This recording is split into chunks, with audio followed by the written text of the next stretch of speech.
Hello guys, आज का जो हमारा टॉपिक है ऑर्थोगोनल ऑफ वेव फंक्शन। ये नॉर्मलाइज वेव फंक्शन की ही तरीके है, बस उसमें क्या हो जाती है कंडीशन जो हम देखते हैं normalize wave function psi star psi equal to 1 minus infinity to plus और डी टाउ इक्वल टू, अगर वन कंडीशन को फॉलो करते हैं और वो कंडीशन कब होती है जब यहाँ पर आई जे इक्वल हो जाए। आई जे की कंडीशन यानी कि कैसी स्टेट यहाँ दिखाए 1 2 सेम स्टेट में दिखाई दे, और उस कंडीशन के लिए हम क्या कहते हैं कि आई जे इक्वल टू 1 है, तो इसे हम बोलते हैं नॉर्मलाइज वेव फंक्शन। यानी कि कॉम्प्लेक्स कंजुगेट दूसरे को सेटिस्फाई करता है, यानी उसी का प्रोडक्ट सेम वैल्यू अगर है यहाँ पर स्टेट की, तो उस जगह पर हम वैल्यू क्या रिप्रेजेंट करते हैं 1 रिप्रेजेंट करते हैं। ठीक है ना। तो नॉर्मलाइज वेव फंक्शन जो वो होता है जिसमें आई और जे की वैल्यू कैसी हो 1 हो जाती है ना। अदरवाइज अगर आई इक्वल टू जे ऑर्थोगोनल के लिए, तो वैसे भी हम कह सकते हैं एक जो है क्या हो रहा है, एक वेव प्रोपोगेट हो रही है एक्स डायरेक्शन में, एक हो रही है वाई डायरेक्शन में। वेव के प्रोपोगेशन की कंडीशन यानी वो नॉर्मलाइज हो जाएंगे। उस कंडीशन में क्या है, जब दोनों एक ही डायरेक्शन में होंगे तो नॉर्मलाइज हो जाएंगे, और यदि एक दूसरे के परपेंडिकुलर हो रहे हैं तो वहां पर क्या हो जाएगा, आई जी के कंपोनेंट क्या होते हैं एक दूसरे के परपेंडिकुलर होते हैं, तो उस केस को हम क्या बोलते हैं यहाँ पर ऑर्थोगोनल नेम। लेकिन पेपरों में अक्सर पूछा जाता है ये, है ना, डिफरेंट यूनिवर्सिटी में भी पूछा जाता है। तो मेन आपको ये ध्यान रखना है इसको सॉल्विंग में कि दो तरीके से ये क्वेश्चन आएगा, या तो आई स्टार साई आई स्टार और साई जे, दूसरा क्या हो सकता है साई आई साई जे स्टार हो सकता है। या तो आई का, देखिए दो वेव फंक्शन है यहाँ पर, दो वेव फंक्शन है, वेव फंक्शन नहीं बल्कि आइगन फंक्शन है। ये दो आइगन फंक्शन दिए हुए हैं, इन दोनों आइगन फंक्शन में हम देख रहे हैं कि एक का हमने कॉम्प्लेक्स कंजुगेट लिया है और एक दूसरा जो है एट इज ले लिया है। दूसरे वाले में हमने क्या दिया, जिसका ये देखिए वेव फंक्शन जो दूसरी थी उसका कंजुगेट ले लिया और पहले वाले को सिंपल ले लिया। ठीक है ना। तो इस तरीके से दोनों ही केस में आई नॉट इक्वल टू जे है, तो इस केस में ये दोनों कैसे हो जाएंगे, जीरो हो जाएंगे। क्लियर है। तो ये दो तरीके से क्वेश्चन पूछा जा सकता है। अब इसमें हम जैसे ही कहां से चेंज होता है वो बता देंगे, बाकी फिर पूरा का पूरा क्वेश्चन सेम रहेगा। और ये बेस्ड नॉर्मलाइज वेव फंक्शन से ही इसको निकाला गया। नॉर्मलाइज वेव फंक्शन में ये हो जाता है कि जब वेव सेटिस्फाई कर जाती है तो उस केस में क्या करते हैं वैल्यू 1, यानी कि कहीं ना कहीं पार्टिकल एग्जिस्ट करता है। लेकिन अगर पार्टिकल क्या हो जाए ऑर्थोगोनली हो जाए, यानी परपेंडिकुलर एक दूसरे के मूव हो जाए, और यहाँ पर वेव फंक्शन यानी पार्टिकल क्या है वेव पैकेट के फॉर्म में ट्रेवल कर रहा है, पार्टिकल वेव पैकेट के फॉर्म में ट्रेवल कर रहा है, तो उस कंडीशन में जब i equal to i not equal to j हो जाए, i not equal to j हो जाए, तो उस केस में ये क्या बन जाएगा ऑर्थोगोनल हो जाएगा। क्लियर है ना। तो देखिए श्रोडिंगर टाइम डिपेंडेंट इक्वेशन, देखिए E1 and E2 be the eigen value है किसकी, करस्पॉन्डिंग आइगन फंक्शन की, psi i and psi j of quantum mechanics, यानी क्वांटम सिस्टम की बात करें तो श्रोडिंगर टाइम डिपेंडेंट इक्वेशन जो हम लिखेंगे वो minus h line square upon 2m d two psi. हम वन डायमेंशन के लिए स्टडी कर रहे हैं यहाँ पर, अपनी कन्वीनियंट के अकॉर्डिंग इसको हम वन डायमेंशन में ले लेते हैं ना। तो हमने किसके लिए एक्स एक्सिस के प्रोपोगेशन में एक्स डायरेक्शन में ले लिया, यानी एक्स एक्सिस के अलोंग में ले लिया, तो ये हो जाएगा आई प्लस यहाँ पर आई, और दूसरा हम क्या लिख सकते हैं वी साई आई ई 1 साई आई। ये I1 E1 जो है इस फंक्शन के करस्पॉन्डिंग आइगन वैल्यू है। ये साई आई क्या है आइगन फंक्शन है, और उसके करस्पॉन्डिंग ये आइगन वैल्यू है। देखिए हमारे पास श्रोडिंगर दो इक्वेशन है, एक टाइम डिपेंडेंट है और एक टाइम इंडिपेंडेंट है। टाइम डिपेंडेंट श्रोडिंगर इक्वेशन जो होती है, टाइम डिपेंडेंट श्रोडिंगर इक्वेशन होती है, उसमें वेव फंक्शन लिया जाता है। क्यों वेव फंक्शन? क्योंकि उसमें पोजीशन और टाइम दोनों होते हैं, जबकि टाइम इंडिपेंडेंट में ओनली पोजीशन होती है, टाइम नहीं होती। यानी ये इक्वेशन टाइम इंडिपेंडेंट है, तो ये ओनली वन कोऑर्डिनेट वन का मतलब हुआ स्पेस कोऑर्डिनेट डिपेंडेंट है, ये स्पेस कोऑर्डिनेट डिपेंडेंट है, ठीक है ना। और हमने अपनी कन्वीनियंट के अकॉर्डिंग इसको क्या ले लिया, एक्स एक्सिस के अलोंग ले लिया। क्लियर है? तो ये जो इक्वेशन निकल आई है, इसमें जो साई है ये कहलाएगी आइगन फंक्शन, और जबकि टाइम डिपेंडेंट में जो साई होता है उसको हम आइगन फंक्शन बोलते हैं, और ये आइगन फंक्शन है, और आइगन फंक्शन के करस्पॉन्डिंग ये इवन जो है ये आइगन वैल्यू है, इसके करस्पॉन्डिंग ये आइगन वैल्यू है, जिसको हम E1 E2 यानी एनर्जी यानी टोटल एनर्जी के फॉर्म में इसको रिप्रेजेंट किया गया। क्लियर है ना? तो यहां पर हमने इन दोनों इक्वेशन को लिख लिया, ठीक है। अब इसी के हम दूसरी इक्वेशन लिख लेते हैं, दूसरे आइगन फंक्शन के लिए लिखते हैं h लाइन स्क्वायर बाई 2 या माइनस का साइन है d2 psi j dx2 plus v psi j equal to E2 psi j. ये दूसरा आइगन फंक्शन है, सॉरी आइगन वैल्यू है, और उस आइगन फंक्शन की ये आइगन वैल्यू है। E2 क्या है? आइगन वैल्यू, यानी आइगन फंक्शन की करस्पॉन्डिंग वैल्यू E2। ये कौन सा आइगन फंक्शन है? साई जे, और ये आइगन फंक्शन क्या है? साई आई है। इसको आप इक्वेशन फर्स्ट नाम दे दीजिए और इसको इक्वेशन आप सेकंड नाम दे दीजिए, ठीक है ना। इक्वेशन फर्स्ट का कॉम्प्लेक्स कंजुगेट लिख लेते हैं, इक्वेशन फर्स्ट का कॉम्प्लेक्स कंजुगेट लिख लेते हैं। तो I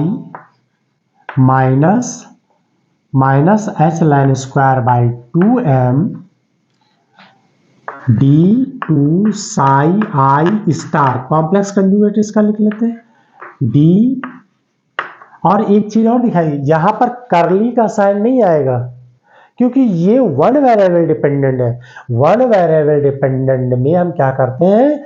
एग्जैक्ट डिफरेंशियल यूज करते हैं। क्लियर है ना? इस केस में हम एग्जैक्ट डिफरेंशियल यूज करेंगे, करली का साइन नहीं।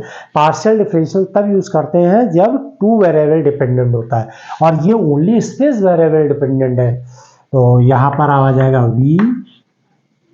We psi i star psi i star E1 psi i star, और इसको हम नाम दे देते हैं इक्वेशन थर्ड। इसी तरीके से इक्वेशन, अब क्या करते हैं हम, इक्वेशन ऑन मल्टीप्लाई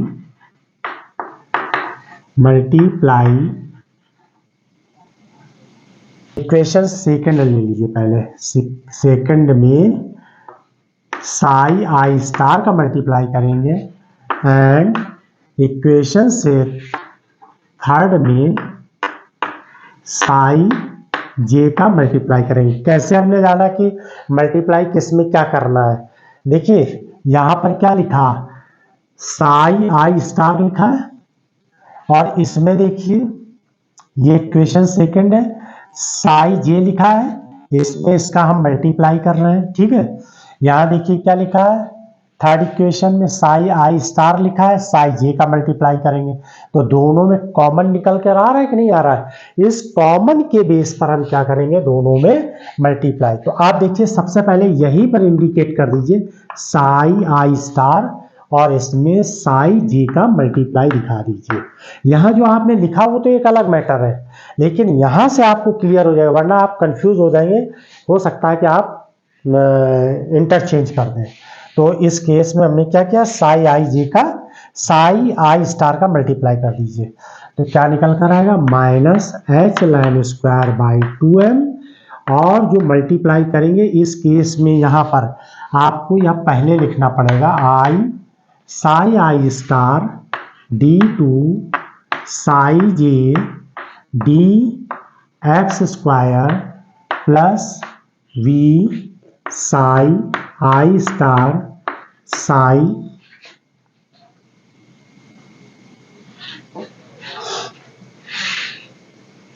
ये वाली इक्वेशन लिख रहे हैं ना यहाँ पर ये हो जाएगा वी साई जे और ये साई आई का स्टार का यहाँ मल्टीप्लाई हुआ, फिर ये आ जाएगा E two psi i star psi j, यानी इस इक्वेशन में हमने साई आई स्टार का मल्टीप्लाई कर दिया। इक्वेशन थर्ड में साई जे का मल्टीप्लाई कर दिया minus h line square by 2m, यहाँ पर psi j d two psi i star d x two plus we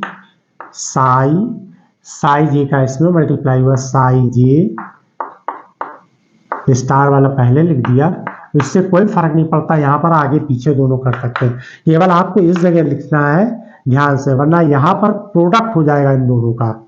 ऐसे यहाँ पर अगर लिख दोगे तो इन दोनों का प्रोडक्ट हो जाएगा, तो ये प्रोडक्ट जो है प्रोबेबिलिटी डेंसिटी को रिप्रेजेंट करता है, इसलिए यहाँ पर हमेशा आप कैसे, क्योंकि ये ऑपरेटर है d2 by d x square क्या है, एक ऑपरेटर है। ऑपरेटर से क्या हो जाएगा, जब इन दोनों, जैसे अगर मान लीजिए हमने ऐसे लिख दिया और यहाँ पर दोनों लिख दिए, ये क्या करेगा, ऑपरेट कर देगा यहाँ पर दोनों को, ये दोनों को ऑपरेट कर देगा, और जब इधर लिख देंगे तो ये ऑपरेट नहीं, इनमें ऐसा कुछ नहीं है केस, तो इस बात का आप ध्यान रखें, ठीक है।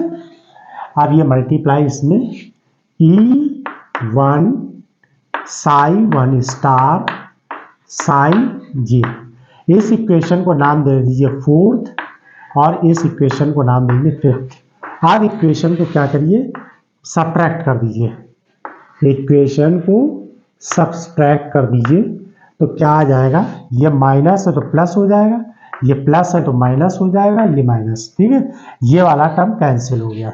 इसमें क्या करिए, ये minus h line square by 2 common ले लीजिए, अब ब्रैकेट में जो बचा उसको लिख दीजिए, देखिए दोनों में कॉमन है, और यहाँ माइनस कॉमन ले लेंगे तो ये वाला टर्म क्या हो जाएगा, psi i star d two psi j d x square plus, लेकिन यहाँ ये माइनस है और ये प्लस है, ये प्लस है लेकिन माइनस कॉमन ले लिया, तो अब ये क्या हो जाएगा, ये प्लस वाला यहाँ माइनस हो जाएगा, psi j d two psi i star d x square, ये इसको हमने ऐसे लिख दिया।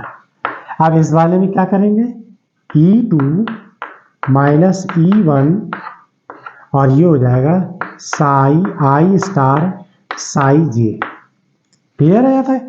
इसको जो है H line square by 2m को यहाँ मल्टीप्लाई कर दीजिए, तो ये हो जाएगा, और ये माइनस साइन करेंगे तो E1 माइनस E2 हो जाएगा, E1 माइनस E2 हो जाएगा, और यहाँ ये बन जाएगा 2m by h line square, और ये ब्रैकेट में आ जाएगा साई 1 स्टार साई जे, क्लियर है। ये साई 1 नहीं साई स्टार है, ध्यान रखिएगा, ठीक है। E1 E2 केवल करस्पॉन्डिंग आइगन वैल्यू है किसकी, आइगन फंक्शन की। अब यहां पर सिंपल क्या आ जाएगा, i psi i star d two psi j d x square minus psi j d two psi i star d x square, ये वैल्यू हमारी फाइनल निकलकर एक आई वैल्यू। अब इसमें क्या करेंगे, हम कुछ ऐड करते हैं और सब्ट्रैक्ट करते हैं। क्या ऐड करते हैं, देखिए Sai i star d2 psi j dx square plus इसमें हम ऐड कर देते हैं d psi i star dx d psi j dx ये ऐड कर दिया मैंने। अब यही इतना क्या करेंगे, यहाँ मैं पहले ये वाला टर्म ऐसे लिख दिए साई जे d2 Sai i star dx2 और यहाँ माइनस, यही टर्म यहाँ पर माइनस कर दीजिए d psi i star dx d psi j dx equal to, ये क्या लिखा है 2m by h line square e2 e1 minus e2 और ये हो जाएगा साई आई साई जे और साई आई स्टार के हो जाएगा, ठीक है ना, साई आई स्टार के हो जाएगा। तो अब जो ये रिजल्ट निकल कर आ गया है, इसमें क्या करेंगे, अब आप इसको ऐसे ब्रैकेट में कर लीजिए, ये जो रिजल्ट आया निकल के ना, इसको ऐसे ब्रैकेट में कर लीजिए, ये कर लिया, इधर ये ऐसे करेंगे ब्रैकेट में, तो यहाँ पर क्या आ जाएगा, माइनस माइनस प्लस हो जाएगा, क्लियर है ना, यहाँ पर ये माइनस माइनस क्या हो जाएगा, प्लस हो जाएगा, ठीक है ना। पूरा मैथमेटिकल कैलकुलेशन है, इसलिए कोई वो डिस्टर्बिंग वाली बात नहीं है इसमें, आराम से करिए इसको, है ना। अब देखिए इतना हमारा यही टर्म आगे चलेगा, तो ऊपर का हम इरेज कर दे रहे हैं, तो इसको आप जो है नोट कर लीजिए। देखिए ये लाइन जो हमने यहाँ पर क्या करते हैं, इसको सॉल्व करते हैं, इसमें क्या करते हैं डी बाई डी एक्स ऐसे बाहर कर लीजिए। अब इसको ऐसे लिखिए और देखिए क्या नीचे वाली इक्वेशन सेटिस्फाई हो रही कि नहीं हो रही है, डी साई, ये देखिए हमने इसमें डी बाई डी एक्स एक तरीके से ऐसे लिख दिया, ये माइनस यहाँ पर भी डी एक्स साई जे और d psi i star d x equal to 2m h line square e1 minus e2 psi i star psi j, ऐसे लिख दिया, ठीक है ना। अब जरा ध्यान दीजिए, जो ये इक्वेशन लिखी क्या यही आ रही कि नहीं आ रही, देखिए इसका हम रोक देंगे, डिफरेंशिएट क्या होते हैं, दो फंक्शन का डिफरेंशिएट करते हैं, ये वाला रुकेगा, इसका करेंगे तो d2 psi J by d x square आएगा, देखिए ये आया, फिर प्लस का साइन लगा दीजिए, अब इसका डिफरेंशिएट करेंगे, देखिए ये आया और ये ऐसे हो जाएगा, सेम यही चीज इसमें होगी, तो यानी दोनों में डी बाई डी एक्स दोनों में क्या हो गए, बाहर हो गए, ठीक। ये एक तरीके से डिफरेंशिएट करेंगे, अगर हम इस टर्म का डिफरेंशिएट या इसका डिफरेंशिएट करेंगे सेम यही निकल कर आ जाएगा, क्लियर। अब इसमें डी बाई डी एक्स दोनों कॉमन ले लिए, ये ऐसे कॉमन ले लिए, psi i star d psi j d x minus psi j d i psi star d x equal to 2m h line square e1 minus e2 और ये हो जाएगा साई 1 स्टार साई जे, ये निकल कर आ गया, क्लियर है, यहाँ तक समझ में आया कि नहीं है। अब देखिए हम क्या करेंगे, इंटीग्रेशन ले लेते हैं, इंटीग्रेशन ऑफ अबव इक्वेशन, ठीक है ना, अबव इक्वेशन का इंटीग्रेशन कर दें, तो देखिए यहाँ पर क्या करें, ऐसे ले लीजिए d d by d x psi i star d psi j d x minus psi j d psi i star d x, और यहाँ पर ये ऐसे ले लिए 2m by h line square E1 minus E2 psi i star psi i j. ठीक है ना, तो ये हमने इसका इंटीग्रेशन ले लिया। अब देखिए अगर हम इंटीग्रेशन इधर भी इंटीग्रेशन ले लेते, यहाँ पर लगा देते इंटीग्रेशन माइनस इन्फिनिटी से प्लस इन्फिनिटी, और ये dx लिख देते हैं, क्योंकि देखिए हमने किसके रिस्पेक्ट में dx के रिस्पेक्ट में कर रहे हैं तो dx ले लिए, यहाँ पर भी ये ऐसे कर दिया। क्लियर है। अब एक कंडीशन होती है, कंडीशन ये होती है कि अगर x tends to infinity plus minus, अगर वेव इन्फिनिटी तक ट्रेवल कर गई तो उस केस में क्या हो जाएगा, साई इक्वल टू 0 हो जाएगा और डी साई इक्वल टू भी D psi by d x भी 0 हो जाएगा जब वेव इनफाइनाइट डिस्टेंस कवर करेगी। उस केस में साई कैसा हो जाएगा, वैनिश हो जाएगा। उस केस में साई कैसा हो जाएगा, वैनिश हो जाएगा, वैनिश्ड हो जाएगा। साई कैसा हो जाएगा, वैनिश्ड हो जाएगा। ठीक है ना, तो इस केस में यानी ये टर्म कैसा हो जाएगा, पूरा का पूरा 0 के इक्वल हो जाएगा।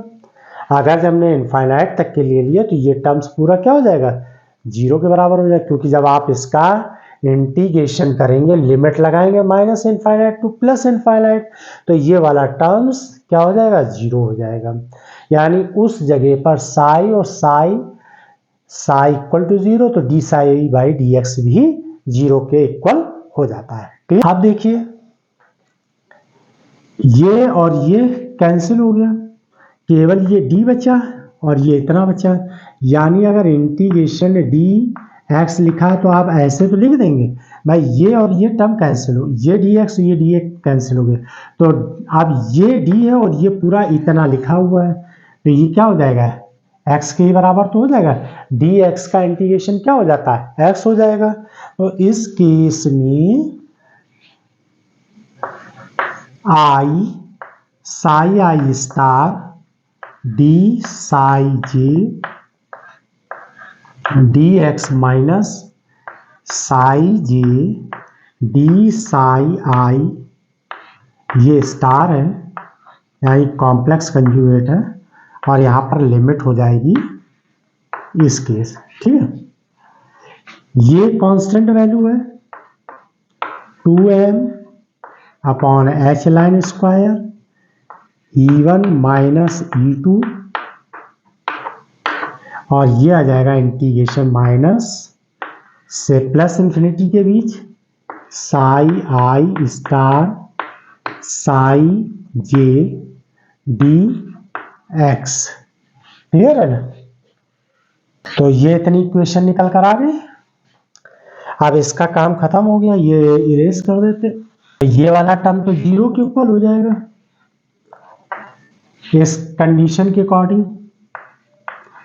2m by h line square E1 minus E2 integration minus infinity plus psi i star psi j d x.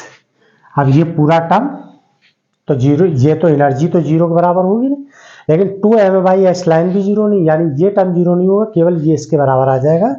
तो माइनस इन्फिनिटी से plus infinity psi i star psi j d x equal to 0, यही हमको prove करना था।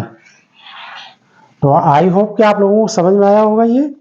आप ध्यान दीजिएगा, हमने ऊपर क्या लिखा है, टाउ लिखा हुआ है, हमने 1 डायमेंशन के लिए सॉल्व किया था अपनी कन्वीनियंट के अकॉर्डिंग। तो बाद में आप ये कंडीशन दिखा सकते हैं यहाँ पर, जब हम यहाँ पर 1 डायमेंशन ना करके 3 डायमेंशन स्पेस डायमेंशन में करेंगे तब ये वॉल्यूम इंटीग्रेशन के रूप में डी टाउ मैंने शुरू में ही लिखा था कि डी टाउ इक्वल टू किसको रिप्रेजेंट करता है, d x d y d z. और हमने क्या किया था, एक्स एक्सिस के अलोंग वेव पैकेट के फॉर्म में इसकी स्टडी करी है। क्लियर है ना, क्योंकि पार्टिकल यहाँ वेव पैकेट के फॉर्म में चलता है और श्रोडिंगर इक्वेशन यही निकाली थी, तो हमने 1 डायमेंशन के लिए निकाला। आप सिमिलरली लिख सकते हैं इसका आंसर करके। सिमिलरली आप ये 3D के फॉर्म में लिख दीजिए।